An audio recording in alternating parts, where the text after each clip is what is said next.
ազգային ժողովի մեծարգո փոխնախագահ, արգելի գործընկերներ, ես բնավ զարմացած չեմ, որ ընդդիմությունը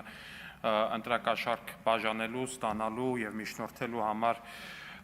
պատժաչափի խստացման օրենքի կեսից ուղղակի գնաց ազգային ժողովի դահլիճից, որովհետեւ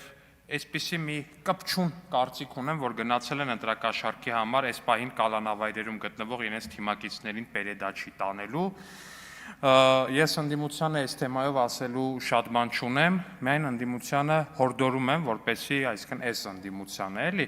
երկու փոքրիկ խմբակ լինելու, գիտեք, 9-րդ գումարման ազգային ժողովում, այդ երկու փոքրիկ խմբակներից առավել փոքրիկին, Հայաստան Դաշինքին հորդորում եմ, որ իրանց առաջին համար Ռոբերտ Քոչարյանին համոզեն ու բերեն նստեցնեն այս դահլիճում, ու ես իրենց խոստանում եմ, որ այդ գնապիտակը քաղաքացու ճակատին փակցնելու իրենց նպատակը կհասցնեմ վերջնանպատակին, այդ գնապիտակը Ռոբերտ Քոչարյանի համապատասխան մարմնի